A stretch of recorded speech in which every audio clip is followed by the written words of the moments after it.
Bueno, Claudia, a mí sí me preocupa esa pregunta en términos de lo que les decía al principio, en términos de derechos, porque ahí estamos vendiendo muchos imaginarios.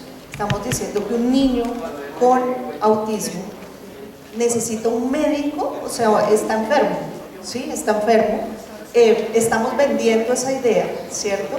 Yo podría pensar desde el enfoque de derechos que un niño con autismo que tiene una reacción, además estamos casi que prejuiciando, porque cuando yo digo autismo, agresividad, entonces damos por sentado que todos son agresivos, ¿cierto? Y yo le pediría a las instancias, me imagino que Claudia puede ser terapeuta, ¿cierto? Los profesionales de la salud deben tener unas claridades en torno a las personas con discapacidad, y en este caso puntual, un niño con autismo. Hoy hablamos de unos procesos que son de rehabilitación, que tienen que ver con todos los apoyos ajustados a las necesidades particulares. No todos los niños con autismo requieren el médico en la casa, es más, ninguno, yo diría que requiere el médico, requiere es una asistencia personal en caso de que lo requiera, así se planteó en las Naciones Unidas, ¿cierto? Hay unos modelos de asistencia personal y todo lo que tiene que ver con ajustar qué es lo que está desencadenando esta conducta, que en muchos casos tiene que ver con una incomprensión en todos los temas de comunicación, ¿cierto? Y hay que hacer una revisión muy clara de todo ese proceso, pero no es, o sea, la solución no es igual a mandarle un médico a la casa, y menos en un sistema de salud como el que tenemos, y creo que ahí vendemos una cantidad de imaginarios que tenemos que empezar a cambiar. Muy bien, muchas gracias. La siguiente pregunta la formula Patricia Reyes. ¿Cómo se puede afrontar el hecho de que nuestros hijos, cuando cumplen 18 años, salen de los programas de apoyo por parte de las EPS? De acuerdo con la ley, un hijo tiene derecho a muchas coberturas hasta los 24 años, pero los programas actuales para personas con discapacidad solo pueden hacer parte de ellos hasta los 18 años. Ismael quiere intervenir. Bueno, antes de Ismael, pues claramente le estaba preguntando aquí a Diego, que es abogado, pues según mi experiencia, no, el chico con una discapacidad no sale de la parte de ser beneficiario de salud de su familia, siempre y cuando pues tengamos toda la argumentación y todos los procesos claros. Obviamente sí tenemos un déficit inmenso en los programas que tienen que ver con los chicos después de los 18 años, formación para el trabajo, formación de habilidades, y pareciera, o sea, y creo que es una tarea que tenemos las familias también. O sea, a veces creemos que tener al chico en el centro crecer hasta los 18 era la solución a todos nuestros problemas. Cuando a los 18 años nos los devuelven sin habilidades para la vida, ¿cierto? Ahí tenemos grandes problemas, sin desconocer que hay una brecha inmensa en programas para esta población. Hoy casi que creo que la única solución es ver y acceder a alguno de los beneficios de bonos, pero esa no es la solución, sencillamente no es, y tenemos ahí que estructurar programas que propendan por esas personas que tienen que seguir, digamos, en unos procesos de formación para que puedan vivir en la comunidad. Y por eso la inclusión, para mí, que soy defensora de la educación inclusiva, es crecer en un proceso de visibilización y de ganar habilidades para la vida. Sí. Gracias. Bueno, de pronto acá el doctor Carlos Parra también me ayuda y me colabora con esa parte, pero si bien vemos el acuerdo 029, ese es del 29 de diciembre del 2011, contempla y regula la salud para la población colombiana. En uno de sus artículos establece, tiene precisión para la población con discapacidad y allí no tiene edad. Una vez cumpla los 18 años, de pronto escúcheme el término, de pronto a veces uno no conocemos puntual los artículos y debido a ello nos desenfocamos. Pero si bien es cierto, el Ministerio de Salud el año pasado, no recuerdo, como en el mes de agosto me parece, creo que es en el mes de agosto o a comienzos de septiembre, el doctor Carlos de pronto me puede recordar esa parte, establece la resolución donde hace el traslado presupuestal para la cancelación de la parte de salud. Es la resolución 49 algo, es de 4 dígitos porque la estuve observando y dice que garantiza la salud para las personas con discapacidad. Acá no dice, o sea, dice la población en general y hay unos artículos especialmente para las personas con discapacidad sin importar la edad. Entonces, la EPS que se niegue a atender a una persona con discapacidad está violando la norma y de esta manera la persona puede denunciar al ente competente. Entonces es claro que no lo deben de rechazar por el solo hecho de tener una discapacidad, no lo deben de rechazar. Además, el artículo 38, creo que es 38 o 39 de la ley 1438 contempla puntual que es obligación del Estado garantizar la salud para las personas con discapacidad. Así lo dice textualmente. Muchas gracias. Gracias, Ismael. La señora Marta Torres. Perdón. Nelson Julián. Muy bien. Bueno, estos casos nos ponen en situación para abordar un tema que cuando la doctora Sandra habla de articulación sí que nos toca. Porque es que necesitamos que las EPS y todos los que han convertido la salud en un negocio que comercializan con la vida de las colombianas y los colombianos sean puestos en cintura. Y aquí se dan esos dos modelos de sociedad. Acá el secretario de salud y el alcalde en la calle luchando contra la ley 100, ahora contra el 1438, contra la reforma de la salud. Y el gobierno nacional conectando con los grandes empresarios de las EPS y manteniendo ese modelo. Pero también hay otro tema, el tema de los recursos y transferencias. Aquí en Bogotá se genera el 30% de la carga impositiva que sostiene el Estado, pero en el sistema digital estamos ansiosos de sentarnos a conversar con el sistema nacional para ver cómo es la apuesta, cómo van ellos aquí en el tema de atender al 40% de la ciudadanía colombiana que recibe la llegada de todos los ciudadanos y ciudadanas de todos los rincones del país y que vienen aquí a sumar la demanda ante la Secretaría de Salud, que siempre por lo regular se estrella con lo que hablarían algunos del tema fiscal, que no hay presupuesto, que no hay recursos. Entonces, ¿cómo el gobierno nacional apuesta en la salud y en los programas específicos de atención a la población con discapacidad de Bogotá? Porque es que Bogotá no está por fuera de Colombia, Bogotá es la capital de la República de Colombia y necesitamos conversar para ver cómo es ese tema de los recursos y transferencias desde la nación hacia el distrito en el cumplimiento de la corresponsabilidad que no solamente es de Bogotá y de su recurso y del 1421 y su propia estructura orgánica de Bogotá, sino que también compete al gobierno nacional para atender casos puntuales como ese. De eso es que nos gustaría que habláramos, que articuláramos y que tuviésemos la posibilidad de encontrarnos con ustedes en este trasegar de movilización ciudadana. Gracias, Nelson Julián. La señora Marta Torres hace dos preguntas que guardan mucha relación. Dice ella, ¿nos permite esta ley modificar el sistema de contratación por prestación de servicios para pasar a término indefinido y tener estabilidad laboral? Si bien es cierto que la ley obliga a las empresas privadas a la contratación de personas en condición de discapacidad, ¿tienen algún estímulo por el hecho de hacerlo voluntariamente o simplemente porque es obligación? Ismael, tienes la palabra. Bueno, en cuanto, empecemos por la segunda. La segunda pregunta dice que si tiene unos estímulos, claro que sí. Inclusive en este momento ya hay, que me acuerden, 3 normas. La primera es la ley 361, donde contempla unos beneficios para las personas con discapacidad. La otra establece que las empresas que contraten personas con discapacidad solamente es un decreto nacional, me parece es 68 algo. Establece que una vez contrate a la población con discapacidad debe de tener un porcentaje, le descuentan hasta el 200% de los impuestos para fiscales. Y ahora en esta ley estatutaria ya no es del 25% de la planta de personal como lo contemplaba, sino lo establece que es del 10%. O sea, una vez tenga su planta de personal del 10%, las empresas tienen esos estímulos de descuento de impuestos. ¿Cómo se los garantiza? A través de cuando vayan a presentar el pago de los impuestos, demuestran que tiene la población con discapacidad y siempre y cuando cumple el porcentaje, entonces le hacen el descuento de este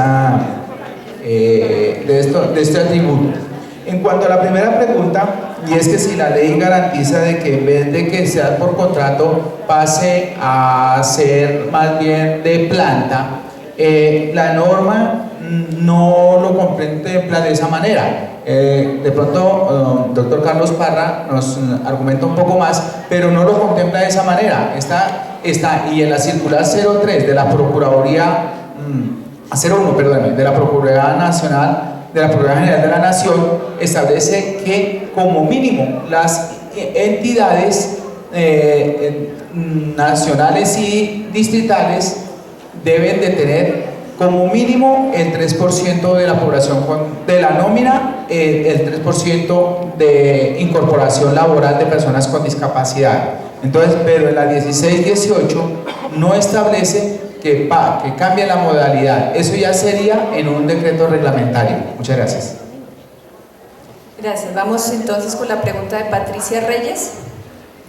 ¿Hay otra respuesta? Diego. Yo quiero volver a recalcar en esto, y es las preguntas anteriores y las preocupaciones por esas preguntas surgen por lo que estamos escuchando en este momento, y es que estamos olvidando por completo que el tema de discapacidad no es un tema exclusivamente de salud. El tema de discapacidad no es un tema de rehabilitarnos, no es un tema de medicalizarnos, es un tema de derechos, es un tema en el que tenemos que pensar que las personas, si las personas son autónomas, si las personas pueden acceder libremente a los trabajos y no tienen este problema tan agobiante actualmente con esto del fuero de discapacidad, no tendríamos que estar pensando en esto. Yo creo que la invitación y la reflexión en esos encuentros es un poco a sacarnos ese modelo médico rehabilitador que parece que no lo tienen solo las instituciones, ni los colegios, ni las EPS, ni los fondos de pensiones, sino que lo tenemos todos. Las familias, el mismo sector poblacional parece que vive inmerso en él. Si logramos salir de eso, y si logramos entender que hay que explotar y hay que centrarnos en las capacidades de las personas y que tenemos que creernos el cuento de que de verdad somos iguales, pues este tema de salirnos de la salud va a dar un giro de 180 grados. Por último, yo quiero invitarlos a que el tema del trabajo, refiriéndome a la pregunta pasada, es un tema en el que deberíamos meterle más la ficha, y en lugar de estar pensando en tanta EPS y en tanta IPS y en tanta salud, la salud para las personas con discapacidad, para nuestros hermanos y hermanas, hijas, hijos, padres y madres con discapacidad, es tan importante como para las personas que no tienen discapacidad. No podemos quedarnos solo en eso. Muchas gracias. Gracias, Diego. Ya que tocas el tema de la rehabilitación, la señora Marta Cecilia Riveros precisamente pregunta que si dentro de las mesas de trabajo se puede incluir una mesa en el tema habilitación, rehabilitación.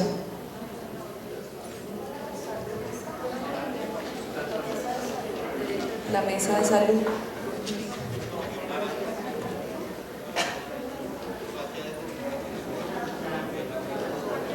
Bueno, pero para esta pregunta, pues relativamente no era digamos, en cuanto a los panelistas, porque no estábamos organizando las mesas de trabajo, pero no veo tampoco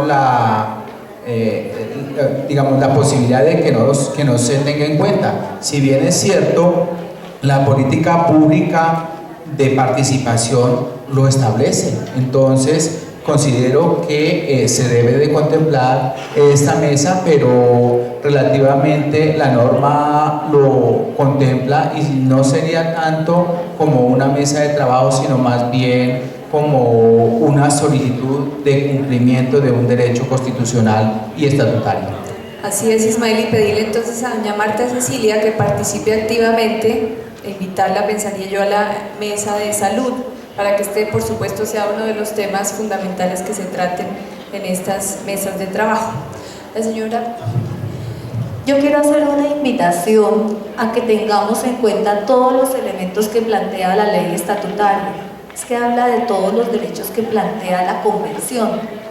Y en esa medida en que conozcamos todos qué es lo que está estipulado en esta norma estatutaria, quiere decir que se desconozcan también las otras normas, pero en la medida en que la entendamos, la reconozcamos, participemos en los procesos de inclusión y de garantía de derechos, en esa medida se van a establecer unos cambios de paradigmas, se van a establecer unos rediseños en todos los temas, no solamente en el tema de salud, para garantizar esa inclusión, sino en el tema de trabajo, en el tema de rehabilitación integral. Entonces la invitación es a que en la medida en que se conozcan todos los derechos a los que cada uno tiene, están sujetos a través de esta ley, podemos participar en todos los procesos y se puede hablar en realidad de una inclusión social.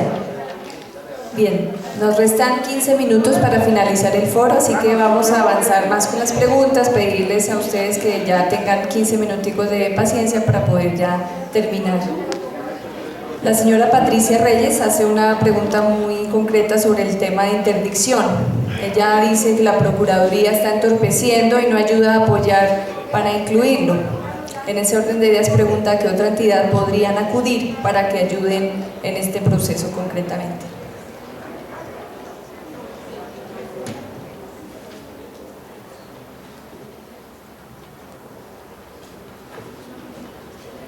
Bueno, con respecto a esa pregunta, primero que todo, tenemos que no dejar pasar plazos porque para la parte de interdicción hay unos plazos establecidos. Si se deja pasar la edad, se corre el riesgo, no que se pierda, pero sí es más, escúchame el término, más engorroso hacer los respectivos trámites. ¿A qué otra entidad puede uno quejarse? Este era de una de mis polémicas del día de ayer en un debate que tenía con una cúpula de abogados donde establecían que le explicara sobre la ley 1346, que ya la conocemos todos. En esta ley quedó con una falencia, y escúcheme, defiende los derechos de las personas con discapacidad y quedó con una mayor. Y les voy a comentar cuál. Reconoció la Convención de las Naciones Unidas con la ley 1346, ratificada con la sentencia 7 algo, en el 2010 y reconocida finalmente el 10 de mayo del 2011, firmada por la administración en las Naciones Unidas. Firmó la convención. ¿Y que entonces por qué está coja? Porque dejó el protocolo facultativo por fuera. El protocolo facultativo era la instancia internacional donde nos podíamos quejar que nos estaban violando el derecho a la interdicción. Esa era una buena instancia. Si a nosotros no nos atienden las instituciones nacionales, como en este caso la Procuraduría, que es una ente de defensa de los derechos humanos, acá la misma veeduría, porque la veeduría también es otro ente de control, la personería, o sea, como entes de control tenemos varias a nivel nacional. Suponiendo que no se hubiese dado ese cumplimiento, tendríamos la siguiente instancia, que sería la internacional. Pero entonces ¿nos podemos acoger? No, porque nos dejaron el protocolo facultativo, nos lo dejaron por fuera.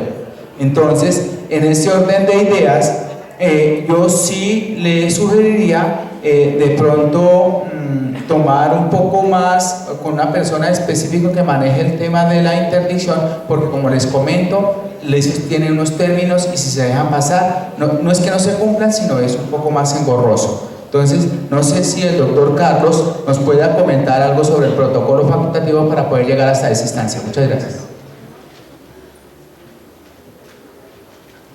Sí, pues efectivamente el deseo de nosotros sería que el Estado colombiano ratificara el protocolo, pero pues como su nombre lo dice, es facultativo de los estados hacerlo o no. Yo creo que pues ya logramos que Colombia ratificara la convención como país número 100 o estado número 100 entre los 192 de Naciones Unidas. Pues creo que ya es un logro y podemos empezar nuevamente a insistir para que el gobierno lo haga. Respecto a la interdicción, nosotros encontramos dificultades con la ley 1306 del 2009 porque al mismo tiempo que Colombia aprobó la convención, pues se reformó el Código Civil en el libro de personas y quedó todo el enfoque de sustitución de la toma de decisión a través de la interdicción, contraria a la convención, pero nosotros entendemos que es un cambio tan grande de concepción de los abogados civilistas que yo creo que eso va a ser una lucha larga, eso no va a ser, digamos, de repente implementando la convención, sino que tendremos que ir paulatinamente porque no solamente los abogados, sino la cultura jurídica de los jueces en este momento no da para ese cambio de paradigma, sino para la aplicación tradicional del derecho, que es la interdicción como mecanismo de protección a las personas que no tienen o que pierden la capacidad de discernimiento para la toma de decisión con efectos jurídicos. Eso lo tendremos que cambiar aquí con la ayuda de país y con otros que trabajan en el activismo de los derechos y el activismo judicial paulatinamente para que haya ese giro, y en eso estamos trabajando pues todos. Creo que el artículo 12 de la convención es todo un reto para los aparatos judiciales y Colombia no escapa de ello. Bueno, yo ahí, así como lo plantea Carlos, claro, la legislación nuestra tiene establecida la interdicción como un mecanismo para, digamos, proteger a las personas que se ha determinado que no tienen discernimiento. Lo que pasa es que la ley 1306 dejó muy amplio el concepto y casi que ninguno tendríamos discernimiento, ¿sí? En el término como lo planteó la ley 1306. Lo que debe ir cambiando, Ismael, y eso sí es una invitación, es que no podamos seguir sugiriendo que hay que hacer rápido la interdicción. O sea, ya nosotros los que somos familia, ¿sí? Casi que conozco familias que a los 2 años le dicen que vaya rápido, que le haga la interdicción al niño, ¿sí? Nosotros hoy hemos venido con un país estudiando, porque esto no es un cambio sencillo, fácil, pero sí hemos venido revisando de qué otras formas, porque hoy les cuento cosas. Una gran problemática que tenemos es que los chicos con discapacidad intelectual no pueden ser contratados laboralmente por encontrarse interdictos, ¿sí? Entonces hoy casi que le estamos diciendo lo contrario a las familias, Ismael, no lo interdicte y miremos qué otras figuras, porque también ya jurídicamente nos lo han explicado, ya existen, digamos, formas. Hoy conocemos muchachos mayores también que sus papás nunca quisieron interdictarlos y no ha pasado nada, ¿sí? No pasa nada. Entonces también entender que la interdicción tenía un elemento, digamos, que movilizaba o nos movilizaba como familias, que era la protección del patrimonio. Hoy también hemos visto que los chicos que se han interdictado, primero han quedado sin ningún reconocimiento jurídico, su voz no tiene ninguna validez, y digamos que la crítica más alta que se planteó en las Naciones Unidas fue la esterilización, por ejemplo, forzada de las mujeres, y también todo el tema que tenía que ver con el abuso, y ellas pueden estar abusando de ellas y nadie, su voz no importa, importa la de los demás. Y bueno, ni qué decir con el tema del patrimonio. Si yo lo dejo interdicto, cualquier miembro de la familia hasta el 3er grado de consanguinidad puede decidir qué hacer con esa vida, ¿sí? Entonces yo creo que ahí tenemos que ser muy cuidadosos como familia, Ismael, y yo creo que como sector público y salud. O sea, yo no puedo estar recomendando así tan olímpicamente el tema de la interdicción. O sea, tengo que tener mucho cuidado, revisar muy bien los casos, y hoy estamos en ese proceso también de revisión y de construcción. Muy bien, muchas gracias. Sí, muy corto porque nos quedan unas preguntas y ya se nos agotó el tiempo, Diego. Dale. Ya creo que el señor Carlos y Mónica lo dijeron muy bien. Yo lo único que tengo que resaltar firmemente es que la interdicción viola la Convención de Naciones Unidas. La Convención sustituye la capacidad jurídica de las personas, la interdicción sustituye la capacidad jurídica de las personas, la capacidad de tomar decisiones y viola los derechos humanos. Es así de sencillo. Sí, lastimosamente es un proceso judicial que nuestro Código Civil de los años de un Pablo lo contempla, pero es una figura jurídica que está llamada a acabarse. Desde el país estamos mirando muchas opciones porque hay opciones para reemplazar esa supuesta protección, porque la interdicción no protege. Eso es mentira. La interdicción no se necesita ni para recibir la pensión, ni para entrar a los colegios, ni para nada. Es una figura que se creó cuando se pensaba que las personas no tenían capacidad y no podían decidir por sí mismas. Ahora sabemos que eso es falso, que eso es mentira y que eso no es así. Entonces yo sí los invito y las invito a que cada vez que les propongan realizar ese proceso judicial, lo hablen muy bien, porque no es necesario en muchísimos, yo diría que en ningún caso, nadie debe ser interdicto. Y por favor, hay que tener coherencia, no podemos hablar de Convención de Naciones Unidas y artículo 12 y estar hablando de que cuidado con los términos, ya que falta de respeto. O sea, no, lo que está haciendo hoy la Procuraduría haciendo interdicciones es una violación a los derechos humanos de las personas con discapacidad. Lo que tenemos que hacer como movimiento de derechos civiles es denunciar eso. Gracias. Gracias, Diego. Hay una persona que nos deja un comentario, lamentablemente no referencia el nombre, nos dice sobre el video que estuvimos pasando que es muy bonito, pero no refleja las barreras a las que se enfrentan todas las personas con discapacidad. Este video invisibiliza las demás discapacidades, no se ajusta a lo que se promulga en la Convención de los Derechos de las Personas con Discapacidad. Muchas gracias por esta observación. Yo que trabajo en la Oficina de Comunicación y Prensa, pues por supuesto que haré traslado de esta observación, pero también queremos contarles que efectivamente se está trabajando para ampliar esta pieza audiovisual con otras personas que tienen otro tipo de limitaciones, así como en su momento lo hicimos con la pieza que hacía referencia a la invitación al foro que hoy nos convoca. Bueno, bien, tenemos otra pregunta de la señora Marta Clavijo, pensaría yo que es la penúltima pregunta en aras del tiempo. ¿Qué ha pasado con el decreto 366 del 9 de febrero de 2009? ¿Está vigente? ¿Qué resultados se obtuvo con su implementación? ¿Qué panelista desea intervenir?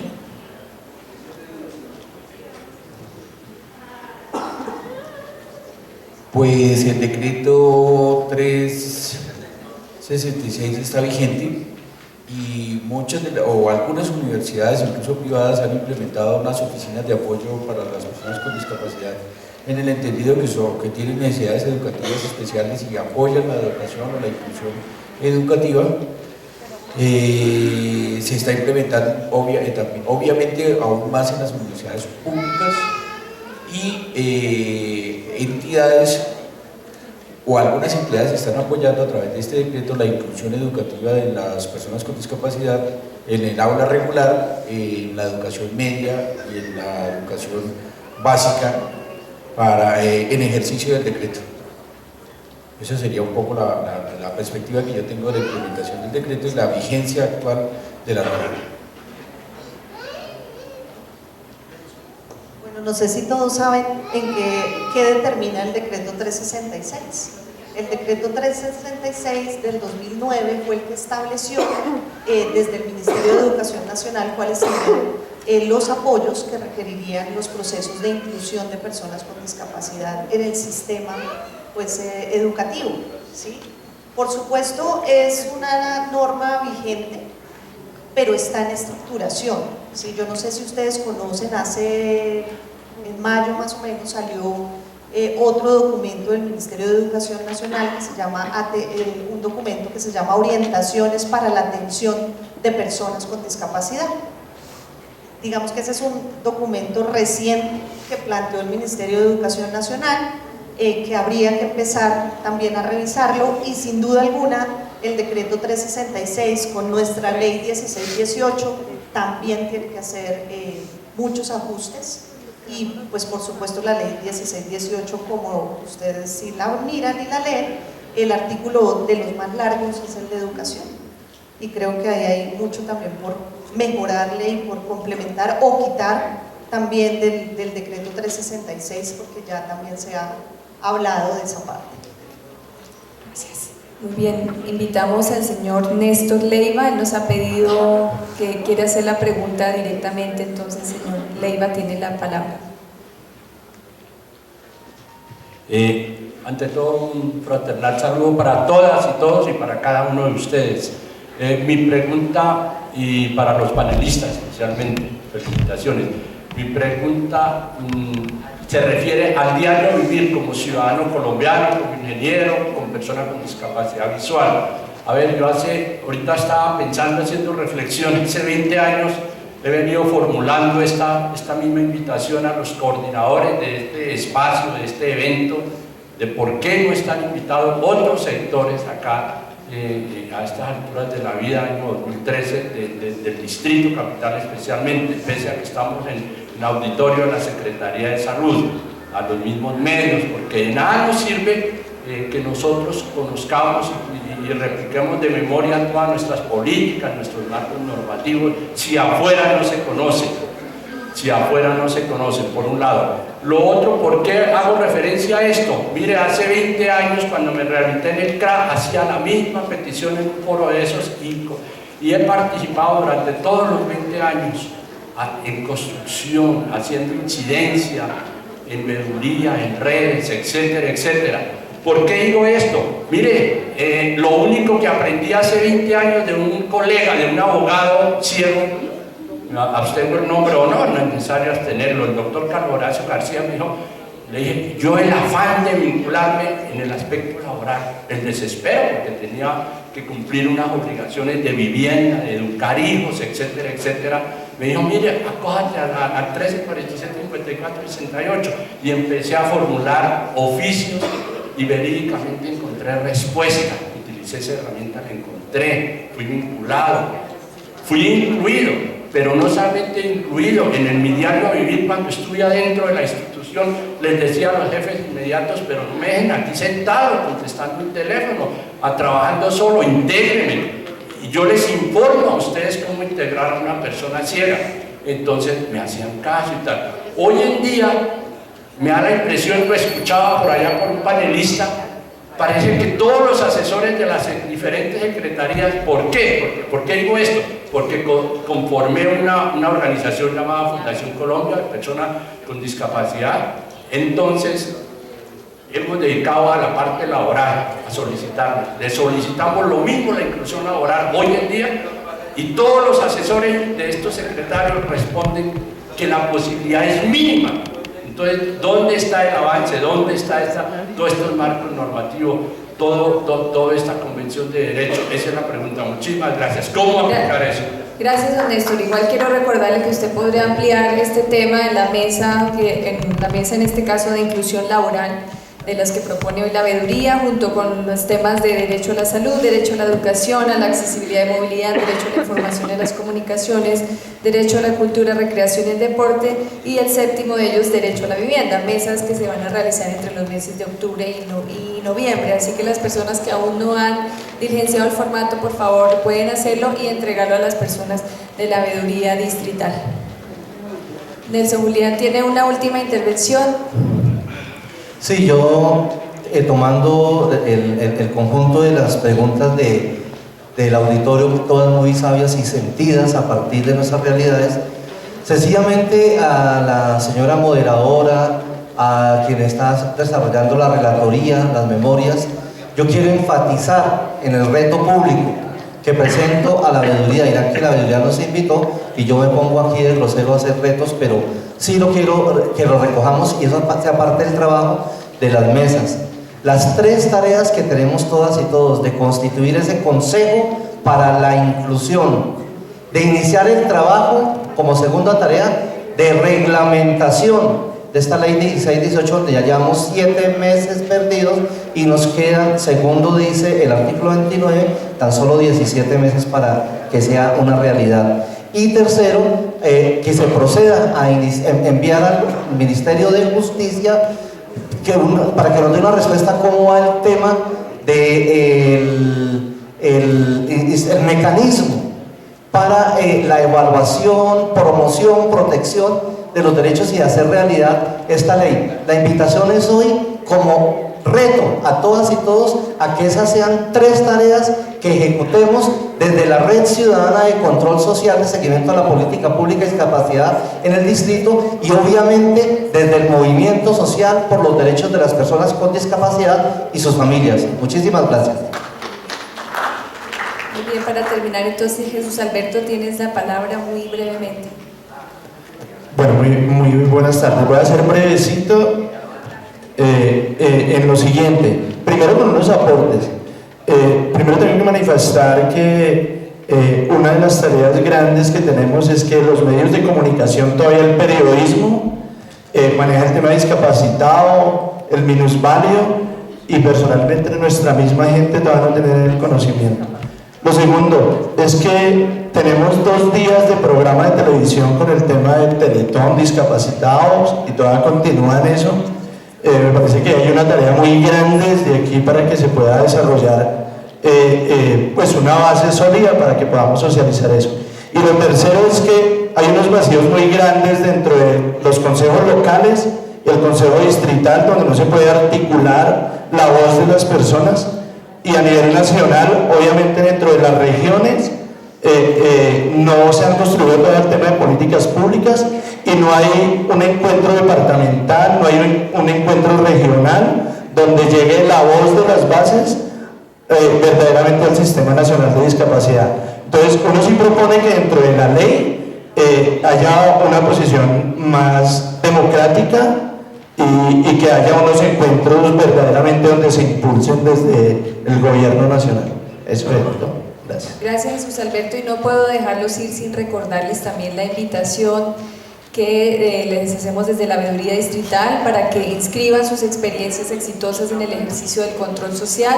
Estamos a menos de 10 días del cierre de inscripciones. El día 5 de octubre será el plazo límite para la postulación de las mismas a través de la página web de la Veeduría, www.veeduriadistrital.gov.co. Así que si ustedes han desarrollado ejercicios de seguimiento a la gestión pública entre enero de 2012 y agosto de 2013 o que aún estén vigentes, pueden postularse, deben postularlo organizaciones o líderes sociales, eso sí con temas relacionados de Bogotá y que por supuesto sean de interés general más no particular.